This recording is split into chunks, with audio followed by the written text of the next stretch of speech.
오늘 우리에게 주시는 하나님 말씀은 누가복음 5장 1절에서 11절 말씀입니다.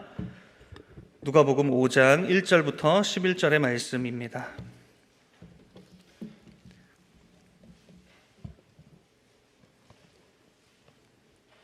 누가복음 5장 1절부터 11절의 말씀을 제가 봉독하겠습니다. 무리가 몰려와서 하나님의 말씀을 들을새 예수는 게네사렛 호숫가에 서서 호숫가에 배 두 척이 있는 것을 보시니 어부들은 배에서 나와서 그물을 씻는지라. 예수께서 한 배에 오르시니 그 배는 시몬의 배라. 육지에서 조금 떼기를 청하시고 앉으사 배에서 무리를 가르치시더니 말씀을 마치시고 시몬에게 이르시되 깊은 데로 가서 그물을 내려 고기를 잡으라. 시몬이 대답하여 이르되 선생님, 우리들이 밤이 새도록 수고하였으되 잡은 것이 없지만은 말씀에 의지하여 내가 그물을 내리리이다 하고, 그렇게 하니 고기를 잡은 것이 심히 많아 그물이 찢어지는지라. 이에 다른 배에 있는 동무들에게 손짓하여 와서 도와달라 하니 그들이 와서 두 배의 채움에 잠기게 되었더라. 시몬 베드로가 이를 보고 예수의 무릎 아래에 엎드려 이르되 주여, 나를 떠나소서, 나는 죄인이로소이다 하니, 이는 자기 및 자기와 함께 있는 모든 사람이 고기 잡힌 것으로 말미암아 놀라고 세베대의 아들로서 시몬의 동업자인 야고보와 요한도 놀랐음이라. 예수께서 시몬에게 이르시되 무서워하지 말라. 이제 후로는 내가 사람을 취하리라 하시니 그들이 배들을 육지에 대고 모든 것을 버려두고 예수를 따르니라. 아멘. 오늘 저는 어떻게 새롭게 하시는가라는 제목으로 하나님의 말씀을 나누길 원합니다. 어제 태풍의 영향도 있어서 더위가 한풀 꺾였는데, 참 저희는 이제 8월 한 달이 참 무더웠던 것 같습니다. 아직도 그 더위는 계속되고 있긴 하지만 이렇게 날이 더우니까 몸이 축축 처지고 의욕도 안 생기고 무기력감이 찾아올 때가 많습니다. 사실 이런 무력감이 일상에서 느껴지는 이런 무력감, 또 내가 하나님 앞에서 믿음으로 신앙으로 살아가는 데 있어서 굉장히 어떤 돌파가 필요하고 어떤 내 삶에 좀 더 새롭게 돼야 되는 부분들이 있어야 할 텐데, 그런 부분들의 어떤 진보도 없는 것 같고 날씨는 덥고 참 이런 허탈함이 느껴질 때가 있습니다. 마치 일상에서 우리의 삶에서 어떠한 그래서 주신 은혜대로 어떤 일들을 감당하면 거기에 대한 열매가 있고 어떤 진보가 있으면 좋겠는데, 그렇지도 않고 날은 덥고, 그래서 참 허탈함과 막막함, 그런 마음이 들 때가 있다라는 거죠. 오늘 베드로가 혹시나 그러한 모습으로 그물을 던지고 있진 않았는지 말씀을 묵상해 보았습니다. 마치 오늘 본문 속에서 밤새도록 고기를 잡으려고 그물을 던지지만 아무것도 잡지 못하는 이 베드로의 빈 그물이 우리의 삶의 현실을 말해주는 것 같아서, 아니 저의 삶의 현실을 말해주는 것 같아서 이 본문이 저에게 또 새롭게 다가왔습니다. 그러나 여러분, 오늘 이러한 우리의 삶의 막막함과 그런 무력감이 있는 우리의 마음 가운데 주님이 이 본문의 말씀으로 우리의 심령을 다시 은혜로 채워주시길 원합니다. 그리고 다시 새롭게 되어서 주님의 그 길을 따르는 저와 여러분이 되시기를 축복합니다. 하나님은 우리를 새롭게 하실 줄 믿습니다. 하나님은 그러면 어떻게 우리를 찾아와 새롭게 하실까요? 첫 번째로 하나님은 우리의 빈 그물의 인생에 찾아오십니다. 많이 잡힌 인생, 많이 낚은 인생이 아니라 허탈함과 무력감 속에서 그러한 빈 그물의 인생과 같은 우리의 삶 속에 우리 구원자 예수님이 찾아오신다라는 말씀입니다. 오늘 본문에서 어부의 일을 하고 있는 이 베드로를 비롯한 이 예수님의 제자가 될 사람들을 우리 주님이 부르시고 찾아오는 장면이 오늘 본문입니다. 특히 오늘 본문에서 베드로는 제자들을 대표하는 인물로 그의 배에 주님이 찾아오십니다. 3절 말씀입니다. 예수께서 한 배에 오르시니 그 배는 시몬의 배라. 육지에서 조금 떼기를 청하시고 앉으사 배에서 무리를 가르치시더니. 주님은 시몬의 배에 오르십니다. 시몬 베드로는 어부였죠. 그러니까 그 생업 한복판에 주님이 찾아오신 겁니다. 주님은 왜 찾아오셨을까요? 좋은 배여서, 아주 고기를 많이 잡는 배여서 거기서 좀 주님도 좀 좋은 그런 기분을 갖고 싶으셔서 찾아오신 걸까요? 맨날 그런 어떤 베드로가 대어를 낚는 그런 배여서 그곳에 찾아오신 겁니까? 5절 말씀을 통해 알 수 있는 것은요, 5절입니다. 시몬이 대답하여 이르되 선생님, 우리들이 밤이 새도록 수고하였으되 잡은 것이 없지만은. 베드로는 이 주님을 향해 선생님이라고 부르면서 우리가 밤새도록 수고했는데 잡은 것이 없습니다 라고 말하고 있습니다. 이 베드로는 찾아오신 주님을 향해서 이분이 무엇인가 복음의 말씀, 무엇을 가르치기 시작하는데 보통이 아닌 거예요. 근데 아직 주님으로 영접하진 않았지만 뭔가 대단한 분인 것 같습니다. 선생님 하면서 말하는 거죠. 그래서 내 삶이 이렇게 무력합니다. 밤새도록 수고하지만 이렇게 잡은 것이 없습니다 라는 그런 허탈한 고백을 지금 주님께 베드로가 하고 있습니다. 베드로의 마음은 지치고 허탈했습니다. 밤낮 수고했는데 아무것도 얻지 못한 것에 대한 무력감, 그 부끄러움을 가지고 가장으로서 집에 돌아가는 그의 발걸음, 아내와 자녀들에게 그들의 삶을 책임져야 되는 그의 어깨가, 그가 들고 있는 빈 그물이 너무나도 무겁게 느껴지진 않았을까요? 빈 그물이지만 그의 삶의 무게의 책임감의 어깨는 너무나 무거운 것이죠. 베드로가 어부로서 맞이한 그의 삶의 현장은 실패입니다. 말 그대로 시몬의 인생은 빈 그물 인생입니다. 내가 이 배의 주인이고, 내가 우리 가정의 가장이고, 딸린 식구들과 자녀들을 책임져야 하는, 그런데 그렇게 아둥바둥 살아가지만 결국엔 빈 그물밖에 잡을 수 없는 나의 삶의 모습. 그는 오랫동안 일했습니다. 나름대로 전문가라고도 할 수 있습니다. 그 일에 대해서는요. 그러나 그 배는 곧 빈 그물의 배가 되고 말았습니다. 그런 그 시몬의 배에 주님이 찾아오시더라는 겁니다.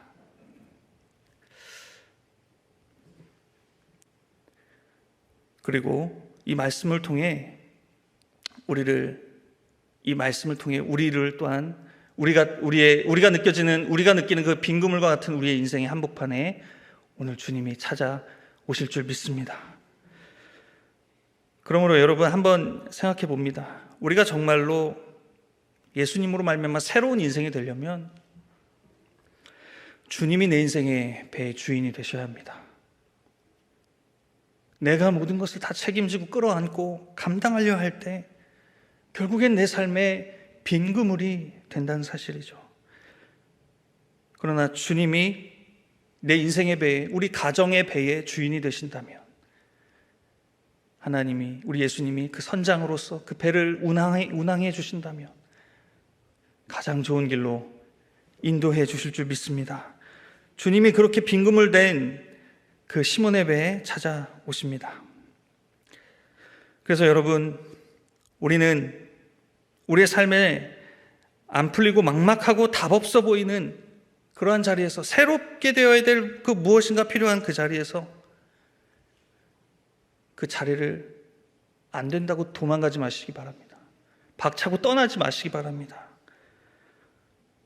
그것이 새롭게 되는 것이 아니라 우리 인생의 주인을 다시 한번 누구인지, 내 인생의 주인이 누구인지, 우리 가정을 책임지시는 분이 누구인지 그 주님을 다시 한번 맞이하시기를 바랍니다. 그러할 때 주님께서 오셔서 우리를 새롭게 하십니다.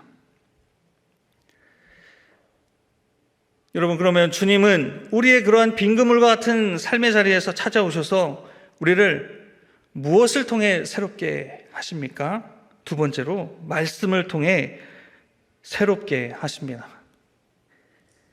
하나님의 말씀을 통해서요. 다른 것이 아니에요. 너무 익숙한 말씀입니까? 아닙니다. 그러나 예수 그리스도의 제자된 우리에게 다른 것은 없어요. 하나님의 말씀으로 새롭게 됩니다. 5절 우리 함께 다시 한번 읽어보겠습니다. 시작. 시몬이 대답하여 이르되 선생님, 우리들이 밤이 새도록 수고하였으되 잡은 것이 없지만은 말씀에 의지하여 내가 그물을 내리리이다 하고. 아멘. 시몬이, 베드로가 말씀에 의지하겠다라고 말하고 있습니다. 여기서 말씀은 무엇일까요? 직접적으로는 4절의 내용일 겁니다. 시몬에게 주님이 말씀하시죠. 이르시되 깊은 데로 가서 그물을 내려 고기를 잡으라. 이것은 주님이 시몬에게 직접적인 행동을 요하는 말씀입니다. 그러나 주님은 단지 베드로가 깊은 데로 가서 그물을 던지라, 그래서 고기를 많이 잡게 하시기 위한 목적으로 이 말씀을 하시는 걸까요? 저는 그렇게 생각하지 않습니다. 야, 베드로야, 너 내 말대로 해봐라. 너 그럼 대박 난다? 너 이 세상에서 더 이상 루저가 아니야. 실패자가 아니야. 내가 말하는데 저기 던져봐. 그럼 넌 대박 날 수 있어. 그래서 여러분, 베드로가 그 물고기를 그물이 찢어질 정도로 잡았다고 해서 이 성경의 이 본문의 기사를 보고 이 모나미 볼펜의 그러한 탄생이 있지 않았습니까? 여러분 모나미 볼펜 아시죠? 그 하얀 거. 예. 거기에 뭐라고 써 있습니까? 숫자가 153. 이 모나미 볼펜의 창업주 혹시 이 자리에 계시진 않으시죠? 예. 갑자기 두려움이. 이 153이라는 숫자가 예수님의 말씀을 의지하고 많은 성과를 올릴 수 있다. 내 인생에 대박이 온다. 라고 말하는 어떤 그런 기복주의의 신앙을 대변하는 그러한 모습으로 잘못 이해되는 경우가 있다라는 거죠. 그런데 이 말씀을 그렇게 일반적으로 해석해서 그렇게 여기면 안 됩니다. 하나님의 은혜는 우리가 풍족하게 되고 성공하게 되는 것, 그것도 포함합니다. 근데 그거를 본질적으로 말하지 않습니다. 하나님의 은혜, 그것은 변함이 없는 거고 영원한 것을 말합니다. 우리의 실력과 행위에 따라서 좌지우지되는 게 아닙니다. 그 하나님의 은혜가 뭘까요? 구원인 줄 믿습니다. 복음이에요.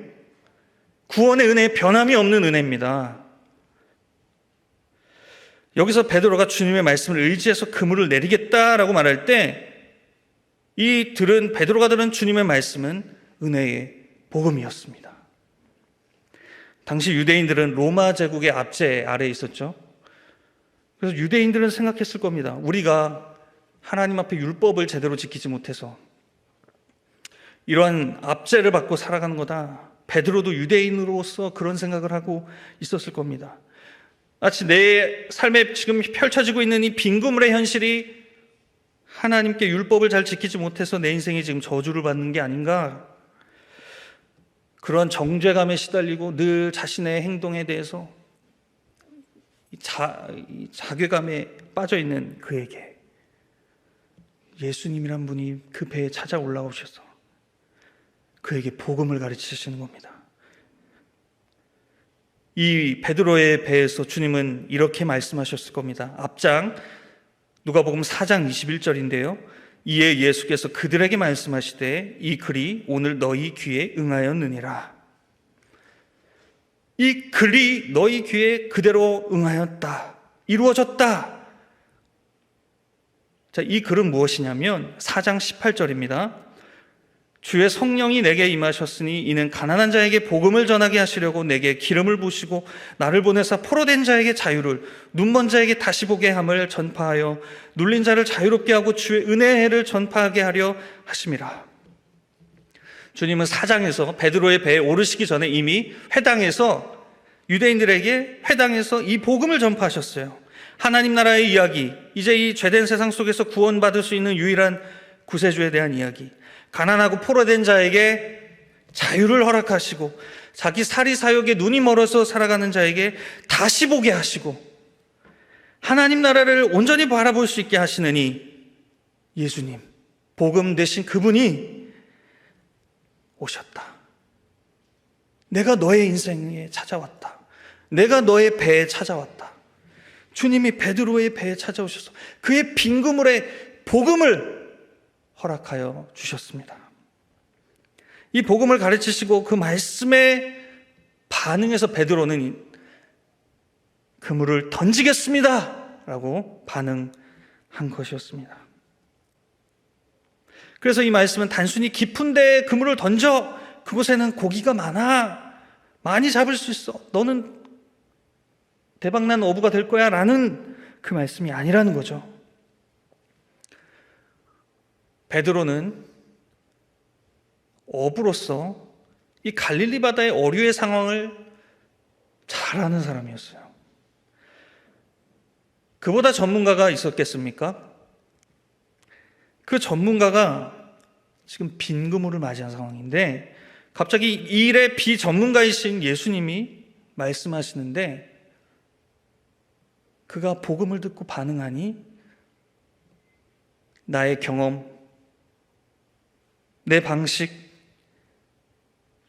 그걸 다 내려놓고 그분의 말씀에 순종할 수 있었다는 겁니다. 사실 오늘 말씀에서 깊은 곳에 던지라라는 말씀은 어부들의 경험과 상식에 반대되는 명령입니다. 당시 갈릴리, 이 게네사렛 호숫가 바다에는 어부들이 밤에 고기를 잡습니다. 왜냐하면 밤에 고기들이 얕은 곳으로 모이기 때문입니다. 그러니까 낮에는 물이 맑아서 고기들이 나타나지 않고 밤에 고기들이 그 얕은 데 많이 출몰한다는 거죠. 그 사실을 베드로가 몰랐겠습니까? 알았죠. 당연히 알았을 겁니다. 그러니까 고기를 잘 잡으려면 밤에 깊은 곳이 아니라 낮은 곳으로 가야 합니다. 근데 지금 주님은 밤이 아닌 그때에 낮에 깊은 곳에 가서 그물을 던지라. 이게 내 커리어, 내 상식, 내 경험과 맞지 않는 말씀을 하시는 거죠. 그러나 이 복음을 말씀하시는 그 주님 앞에 내 경험, 내 모든 것으로 내가 내 인생을 책임지려 할 때 빈 그물밖에 될 수 없었지만 이 복음의 말씀을 선포하시는 이 구원자 앞에 그 말씀에 의지해서 그물을 던진 것이죠. 하나님의 말씀, 그것은 우리의 경험과 상식을 뛰어넘습니다. 여기서 하나님의 말씀은 이 깊은 곳에 던져라 라는 이 예수님의 말씀에서 이 깊다라는 원어의 의미는 완전함, 측량할 수 없음, 숨음이라는 뜻으로 비유됩니다.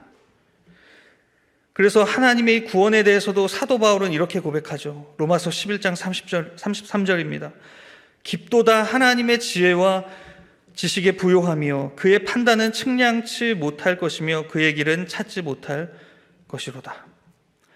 하나님의 이 부요의 깊음과 인간의 지혜로 측량할 수 없는 그 판단의 깊이, 그 지혜, 헤아릴 수 없는 하나님의 지혜, 그것을 내 경험으로 판단하겠다고요? 그것을 내 상식으로 판단하겠다고요? 그걸 내려놓게 하십니다. 우리를 만나주셔서 우리를 구원하시는 하나님의 은혜는 이렇게 베드로에게 임하였습니다. 베드로는 이 구원의 말씀에 의지하여서 복음에 반응하여서 그물을 던집니다. 6절에서 그렇게 하니 고기를 잡은 것이 심이 많아 그물이 찢어지는지라. 이런 하나님의 깊은 지혜와 측량할 수 없는 은혜에 대하여 베드로는 어떻게 반응을 합니까? 8절 말씀입니다. 시몬 베드로가 이를 보고 예수의 무릎 아래에 엎드려 이르되 주여, 선생님이었다가 주여로 바뀌고 있습니다. 나를 떠나소서, 나는 죄인이로소이다. 그가 복음을 경험하지 못했다면 이러한 대답을 못했을 거예요. 세상의 방식으로 그의 그물을 채우려고 했을 때 이러한 대답을 할 수 없었을 겁니다. 그러나 그 빈 그물의 인생에 주님이 찾아오셔서 복음을 말씀하실 때 그 말씀에, 그 이해할 수 없지만 내 상식과 경험을 뛰어넘는 그 하나님의 말씀에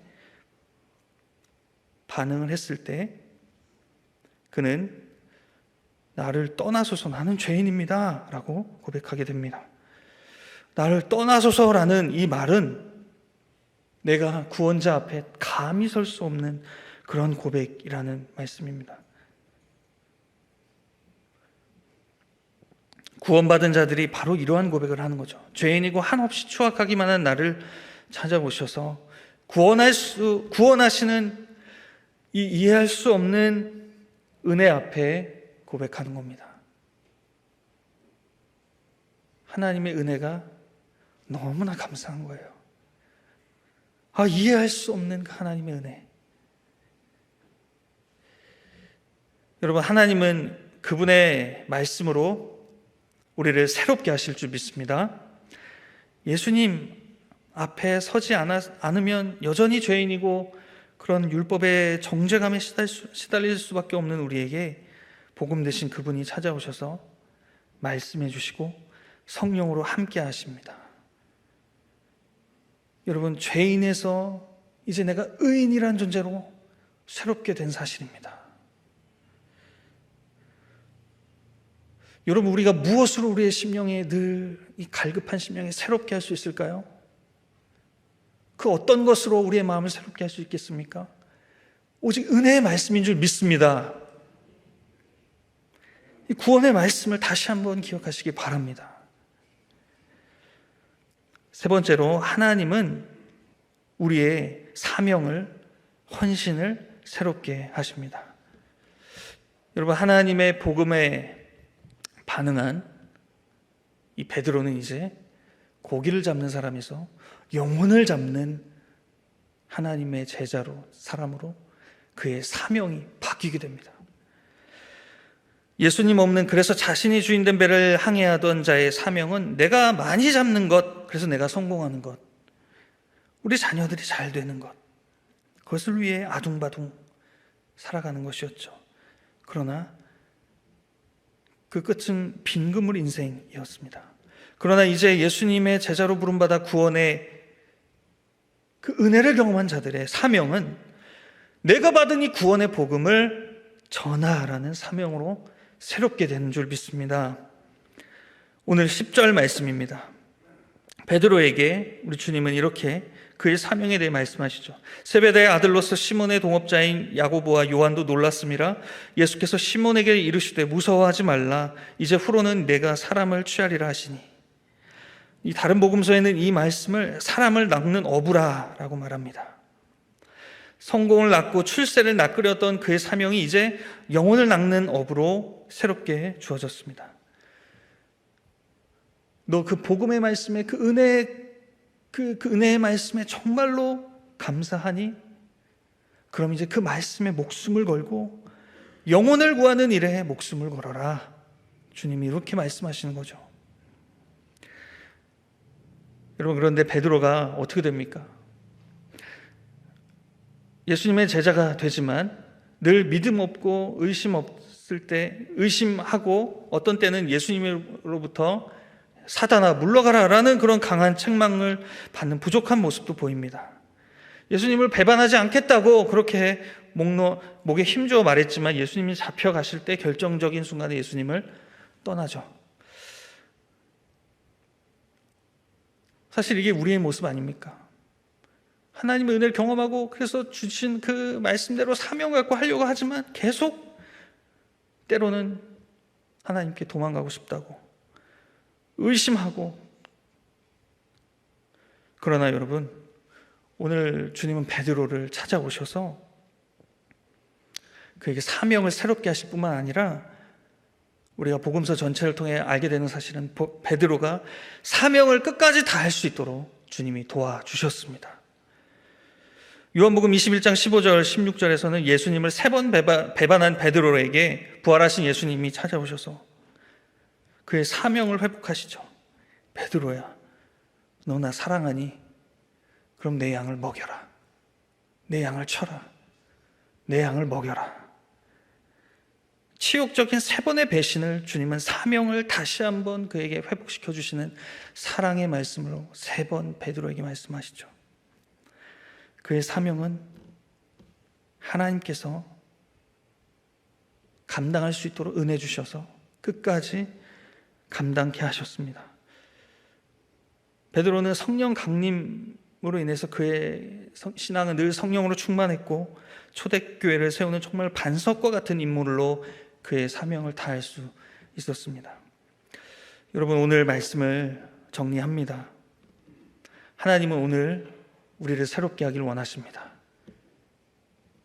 빈 그물 같은 인생이라고 느껴지십니까? 다시 한번 주님의 말씀 앞에 서시길 바랍니다. 나를 하나님 구원하신 그 은혜 다시 한번 기억하시기를, 그렇게 기도하시기를 바랍니다. 지금 삶의 현실에서 다시 한번 그 복음의 말씀으로 우리를 새롭게 하시는 그 주님, 그리고 우리의 사명을 다하게 하시는 그 주님을 의지하시는 여러분 되시기를 바랍니다.